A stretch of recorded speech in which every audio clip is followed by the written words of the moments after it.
I'm Ron Patterson, University of Idaho Extension horticulture educator in Bonneville County. When there's snow on the ground, you can still get those gardening juices going by starting seeds indoors.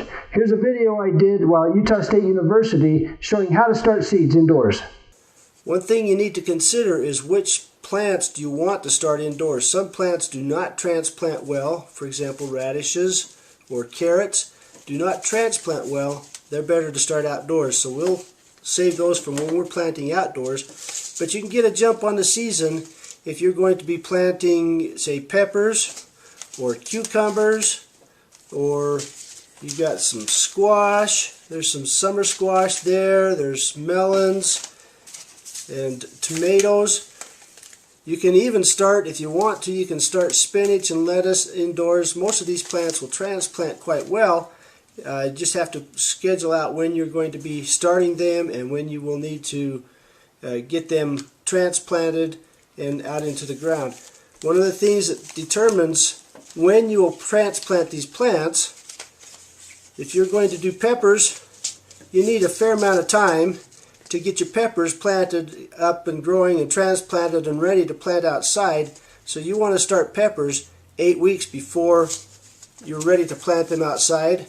Tomatoes, you can do those 4 to 6 weeks before you're ready to plant those outside, probably about 6 weeks. Cucumbers and squashes and melons, I would go about 4 weeks for those before I'm ready to plant them outside. Eggplants are probably along about the same time as peppers, about 8 weeks for the eggplants to come up and get transplanted and ready to plant those outside. So that's kind of the time frame that you're looking at on how early in the season to get these started indoors before you're going to plant them outdoors. Now, certain plants are very hardy and then certain plants are very tender, and this is regarding frost, how well they'll tolerate the frost. And so things like tomatoes and peppers and cucumbers and squash and melons, those are very tender plants. Any frost at all, even sometimes getting down to 35 degrees, you'll get a chilling damage, but you get down to where it's freezing, and those plants do not tolerate that very well. Other plants like spinach and lettuce and cabbage and broccoli, those plants they'll tolerate the frost as long as they've been hardened off correctly before you set them outside. So the climate is kind of what depends how far back you're going to be planting those plants. If you've got a way to protect them, even if it's going to be freezing, like you've got some sort of a frost protection type thing that you use, then you can actually bump it ahead. It's just you need to decide in your own mind when you're going to plant those out. So if I want to get way ahead and plant my tomatoes out in the middle of April and I have good frost protection for them out there, then I will back up from that middle of April date 4 to 6 weeks for planting my tomato plants, getting them started indoors, and then they will be the right size when I plant them outdoors. Your cabbages and things like that, they'll tolerate those frosty days like in late April, mid-April, maybe even early April. And so those plants you're probably looking at starting them indoors about 4 or 5 weeks before you're going to plant them outdoors. Make sure you get them hardened off, then you can plant them out, and they'll tolerate the cold. The other thing you have to be careful of course, is the wind around here. We have a lot of really heavy spring winds, so that can be another thing that we have to protect against. But that's how you determine when you're going to start these plants indoors. You don't have to have fancy materials to start things indoors. You can, for example, just take a butter carton and punch holes in the bottom of it. You want to make sure that you've got drainage. Anything that you've got your seeds starting in, you want to have good drainage in. So you can do that, and then you can start your seeds inside that. That will work just fine. Some other things that you'll need to do if you're doing different varieties, you want to have some labels for them. And a real cheap way is to take, again, a butter carton or something that's got a clear side to it, and you can cut this into labels so that cut off the top ring and then the bottom down here. You got a piece of plastic, it's got pretty much white stuff, and then you can just cut those into labels.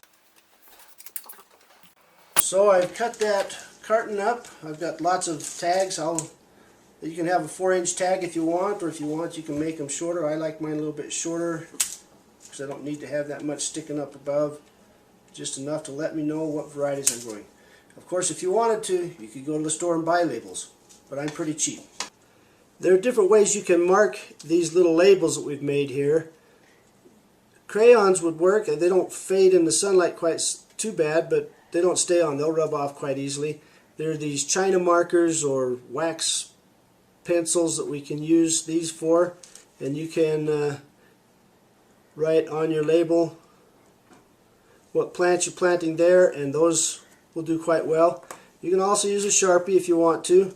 These I've found aren't quite as durable actually as the wax pencils are, so you may want to kind of test around a little bit what you want for labels and for the markers. But these China markers, pretty inexpensive. This material you can get at your local office supply store.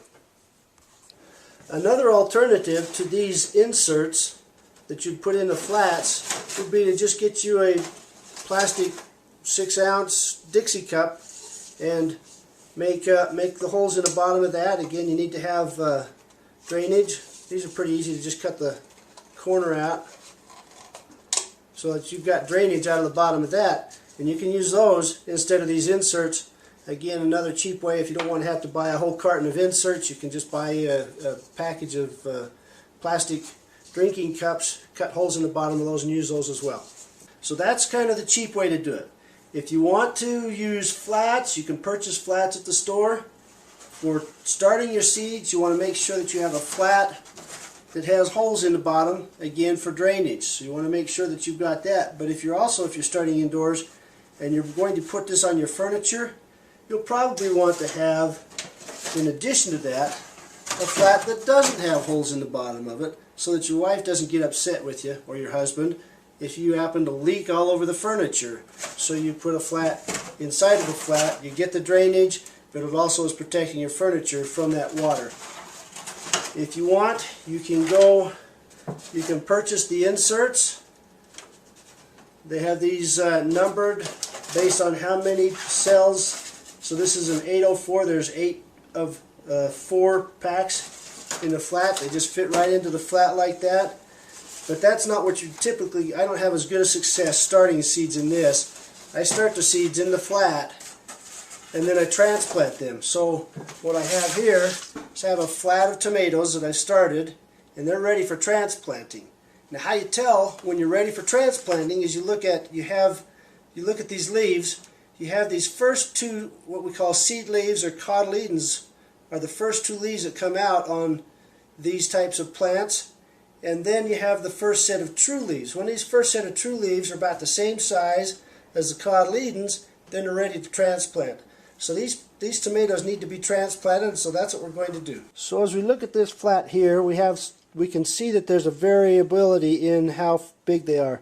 You could actually take these that just have the cotyledons showing, like this, and they'll transplant, and they probably will survive quite well. If you take them and you get these too big, the transplant shock may be a little tough on them. They can still survive, but they don't transplant quite as well. They're just a lot easier to handle. They're not quite so tangled in there. If you get them when they're about this size, here, these true leaves, the same size as the cotyledons. When the cotyledons, this true leaf here is just kind of coming out, it'll probably survive. If you want to have a good even crop, you can throw out the little ones. I have a hard time throwing any plants out, but you can throw out these little ones that are just barely starting to come up and germinate late, and then have a pretty even crop of plants in your flat. You want to use a potting soil that is designed for houseplants, and transplanting is fine. You don't want to use soil from outside. Soil from outside is going to carry weed seeds in it and be a little bit too heavy. You're not going to get the drainage you want. It doesn't work real well. So we want to have good potting soil in here. We don't need to fill the flat full for starting the seeds. Probably about an inch worth of soil, inch to an inch and a half, will be plenty. When we get that soil in here and get it leveled out, smoothed out, and then we'll get our seeds planted. If you're going to do a single variety and plant a whole bunch of one variety, you can just broadcast these over, put a little soil over the top of it, and that's fine. We're going to be dealing with several different varieties, And so what we'll want to do is keep them separate. A good way to do that is to just create some sort of a track along here, and then you can plant those seeds. You don't have to be close, probably about an inch apart is good. But I'm going to have these tracks along here, making that with my pen. Then I'll put the seeds of different varieties, put my labels at each track, and I will know what's growing where, so when I transplant it, I can keep them straight. Something you need to be aware of as you're planting seeds, this is a tomato variety that I'm planting. You want to know how deep to plant these tomato seeds. And the rule of thumb is about 4 times the diameter of the seed. Tomatoes you'll plant about 1/4 of an inch deep. If you start getting more shallow or less deep than that, when those cotyledons come out, sometimes the seed coat doesn't pull off very well. You want to space them within this row, kind of depending on how viable the seeds are. You plant them about 1/2 to 3/4 of an inch apart, and you get a good spacing in there. It makes it easier to pull them apart when you're ready to do the transplanting. So I've got my tomato seeds planted all across here, several different varieties. They're all labeled. I'm going to cover them with about 1/4 inch of soil. Different seeds you can plant closer together. You can cover them with less or more soil, or however you want to do it. But you want to make sure that those seeds don't dry out in the germination process. The 3 things you need for seeds to germinate are the proper temperature, moisture, and oxygen. And in some cases, sunlight helps with certain plants, but other plants really don't need the sunlight. So we're just going to cover these up. And make sure we got good seed contact, pat that down, soil down.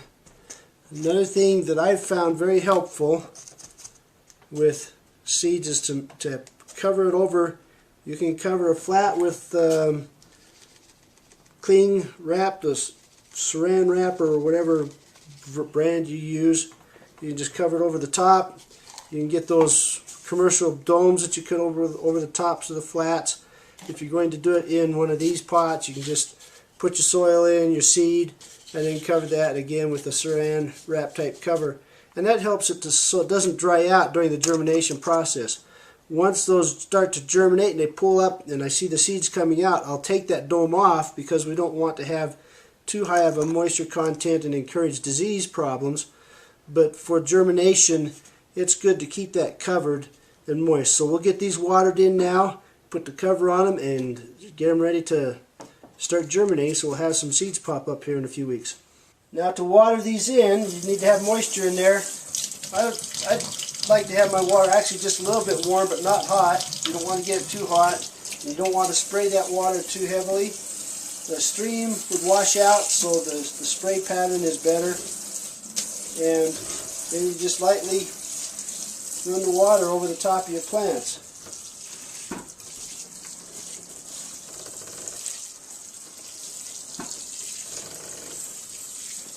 Again, you don't want to have that water stream so heavy that it's going to wash the soil away and put your seeds in a different spot than what you originally planted them. So don't sit there and gush the water out. Just be careful with it. Let that set, let it drain in the sink. And when it's done draining, or you can do it now, just put that dome over the top, and that will keep that moist and shouldn't have to water that until after the seeds have popped up. So we'll put that in the window. Here's the flat that I just planted. I'll put this in my window. Now, the best window is a good south-facing window. I don't have a good south-facing window, so my choices are east or west. North is probably not a good choice. West is not as bad. East is probably a little bit worse than west, but I've got a west window. It's a pretty good sized window. I get good light in here, but probably not enough. So I built this structure here that I have, and it's got lights that grow on the room side of the plants, and then the windows on the outside of the plants, so that they're getting pretty good light from the windows. They're getting light over the top of the plants here. It's just another expense. If you're going to be starting seeds indoors, you have to make sure you have a good light, good windows. One thing that I will do is every day I'll take these flats and I'll rotate them. And I'll actually rotate them in position as well so that, like for example, it's a little bit darker on this side and you get a little bit more light on this side because of the angle of the sun. So I'll take this one out and rotate it down there, and I'll rotate these all around up here, take this one up there and rotate these around so that they'll get rotated in position.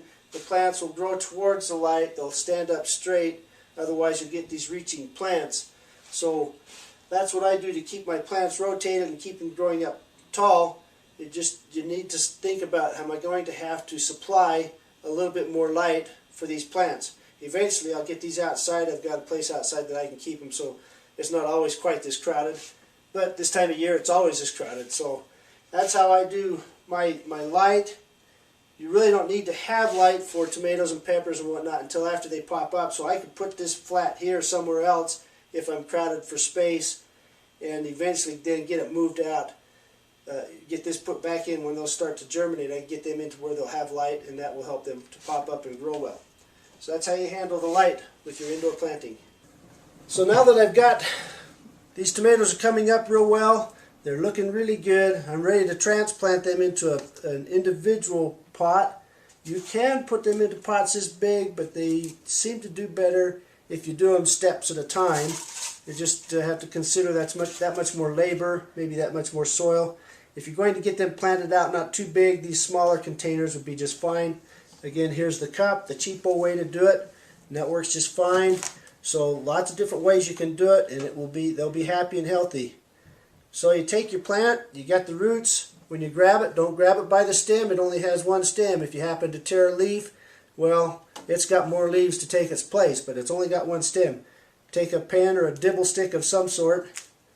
That is an actual term, dibble stick, and then plant them in there. Push those roots down a little bit. Now tomatoes you can plant deeper than they originally are in the soil. They will root along the stem. Other plants like peppers and some of these other plants, the cucumbers and the squash, the cabbages, plant them again at the same soil level. So you can put those down, tomatoes down a little bit deeper. If they get a little bit kind of stretched out, then you can do that. So I got that one, had a little bit more soil on there than I wanted to. Take my dibble stick, and I want these to be down quite deep so that they're not quite so tall and lanky when I'm ready to plant them out, so I'll plant them fairly deep. So we'll get this flat of plants planted here, and then we'll let them. It's probably not a bad idea to set them not in direct sun for a day or so that they can get past that transplant shock, and then get them back into the light, because you need to have them growing and photosynthesizing to get that growth going. And then you've got your flat of tomatoes, and when they're the right size, you plant them outside. So there you have it. There's just another way to have fun in your garden.